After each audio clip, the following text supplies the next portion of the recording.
All right, I want to welcome in Avery Howard, of course, reporter and podcaster from Hurrdat Sports. Your second trip to Minneapolis, both of them have been horrible. Yeah, I'm 0 for 2, so I don't know what I got to do differently, but I'm 0 for 2 so far. Both very similar experiences, I'll tell you that much. And it was interesting to hear Coach Rhule mention early in the week how this might be a benchmark for this team and see how different it was. And I'll tell you, the atmosphere was eerily similar to 2023. Yeah, that one is, tell you what, Nebraska hasn't had success up there since 2015. Last time they went up there, they won the all-whites, but that was, I didn't expect that. I know even after the short week that I expected them to fully come out and play prepared. What caught you off guard by this performance the most? And once the game kind of got going, you're like, ooh, this is gonna be this is gonna be the same story we've seen in Minneapolis the last few years. I'll be honest with you, the energy before the game, it surprised me a little bit. There was a lot going on around the game, not distractions-wise, but just the quick turn, coming off the travel, the high that they had at Maryland, going into a road game in Minnesota. The energy before the game wasn't what I'm used to it being, even on the road. There was a ton of energy on the road at Maryland. There was a ton of juice from the guys pregame. Heard a few of the coaches before the game, hey, time to wake up, time to wake up. And I don't feel like we hear that a whole lot, whether maybe it's the Friday, I don't know, but it felt different. I tried when I heard it, be like, okay, you know what, I'm just gonna let it go. But it showed itself early in those couple series, and I think from that point on, once they were out of whack, they weren't really able to find the rhythm. What do you do as a coach? What's that? What do you do as a coach when you see that with Westside or whatever? What do you do? Yeah, so I've been on the receiving end of that too, right? I've been part of a staff that's been called out by their head coach for really not approaching an opponent the way that we have some other opponents. So usually sometimes we catch that early. With me, I'd like to think, and maybe I'm just that naive, when it comes game time though, I stay pretty dialed just because that's the way that I'm wired. But for this team, I think it's interesting because one of the things, it's almost like we don't work together, but one of the things you do a really good job of is paying attention to press conferences. Did you catch any telltale signs from what was being said during the week that maybe let you know that what Coach Rhule alluded to on Monday? Because the way he handled that press conference, it surprised me a little bit. On this Monday? Yeah. Yeah, I think we see an authentic version of him all the time. But I think that version was, I'm speaking directly to my staff more than I'm speaking directly to maybe a fan base. And I think every press conference, he's very articulate with what he's saying because his message is very clear to who it's to. But I don't think in the time that he's been head coach in Nebraska, we've heard him be that direct. And this is my message, this is who I'm saying it to, and I told you so. And I think that's the first time we've heard it. How'd you balance hearing Coach Butler earlier in the week say, well, they're going to probably try to run it at us. That's what I would do. Yeah. Versus how we saw them respond Yeah. and they ran it at them. Yeah, I mean, me and you talked about it last week, right? I kind of like the attitude, like, hey, we know what people are looking at when they're going to play us, so we're going to be prepared for it.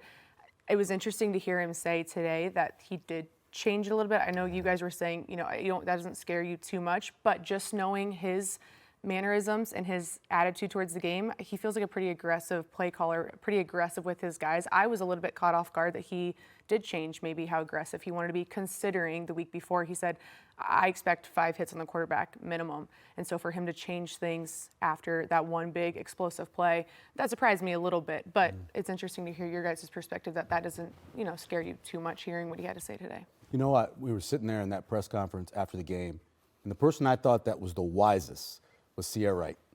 Sierra Wright, listening to that guy, he's just wise. But he said a little line where he said something like, if our minds weren't right, we got to get them right. Yeah. So he was acknowledging a little bit that maybe we weren't ready for this game. Yeah. I thought he was really good. Yeah, I think I always enjoy listening to him speak. He's very clear-minded in what he has to say.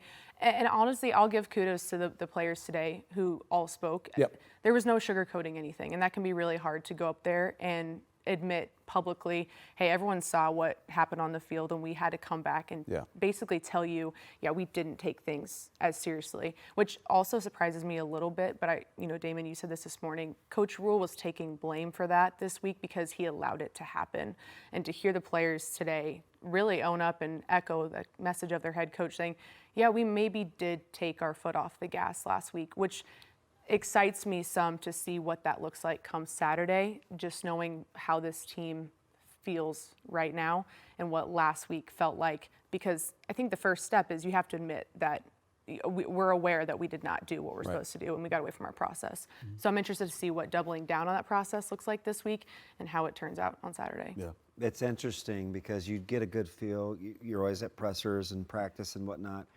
And you mentioned C.R. Wright, right? He's a guy, he had 5 or 6 of those DBs on the off day yesterday. Yeah. It's just them working out. It's the 6 of them or whatever. And if there's a guy you could pick that's not Dylan and it's not Sierra, that you'd like take just from all the personality traits you've seen, take a leadership role in investing in guys, who would that be for you? It's a good question. I'm going to say Deshaun McCullough. Good player. Because I think we've seen him grow little by little, but he has a ton of veteran experience in the game of football. Yeah. And I think his knowledge for the game, we're watching it show, but I think his teammates respect him.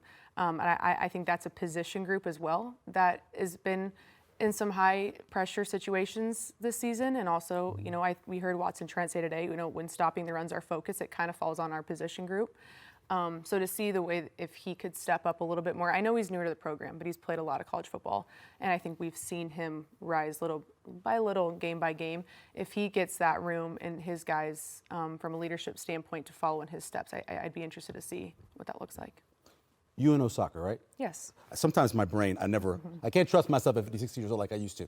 How did you handle that before a match, making sure that you were ready to go?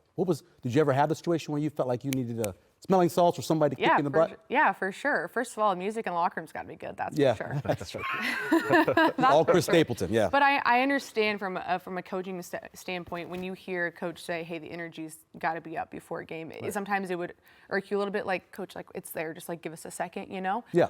However, when you do hear it from a player perspective, then I hear it now in my job. I'm like, ooh, coach is usually right. He can tell when the energy is a tad bit off. But that does come on the players. That's what you do in the locker room before the game. How many hours before you're arriving to the locker room are you locked in to make sure that the energy is contagious before you take the field for warm-ups. So if that energy is not there on the field during warm-ups, it's probably because there's something that's happening hours before or whatnot that doesn't feel quite right. Did you see the defensive linemen fake dunking from Minnesota? They were having a blast before the game. They were doing 360 dunks. They were loose. Yeah, the weird thing about that is the juxtaposition between College Park and Minneapolis. Yeah.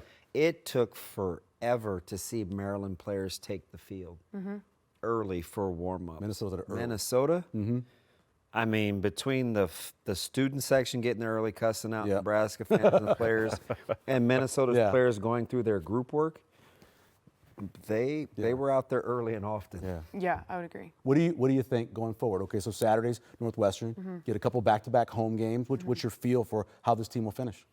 Oh, that's a great question. I think the result being a little bit different on Friday, I would probably have a different answer. Sure.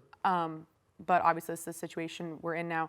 If they have a strong performance in the way that the game looks on Saturday, I think the next following games can look different. If it's the win that we've seen, a Michigan State, Maryland kind of thing, I don't know. Maybe the 3-2 is I don't know. I'm a little bit hesitant to know exactly what to expect the rest of the season, depending on how it looks on Saturday. And I think that was interesting to hear a few of the players say that today, even like, the results do and don't matter. It's the way that it looks that we also care about. Sure, they want the W at the end of the day, obviously, right? But does it look like it's supposed to look?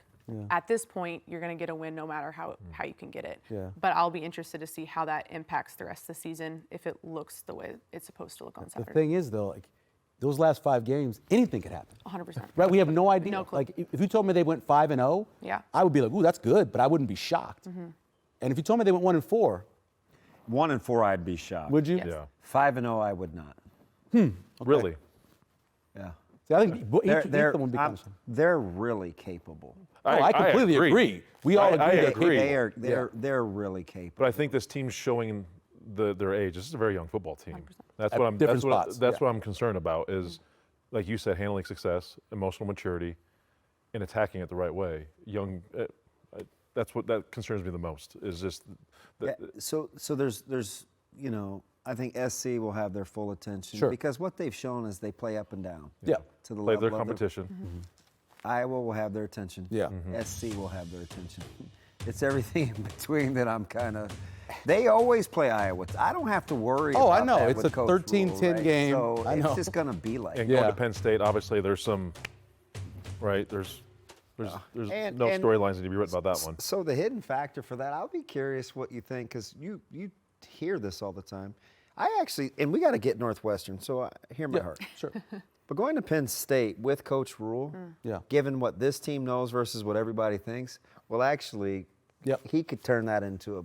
You know this guy. He could actually turn that into a benefit. I think he could. It's interesting to think about what the storyline, how the excitement would be the beginning of the year. Oh, Coach Rule will return home, Yep. and now it's like, oh, Coach Rule will return home. But I'm curious. I'm curious to see exactly to your point Right. how he uses that. Avery, we appreciate it. Thanks a lot. Yeah, thanks for having me, guys.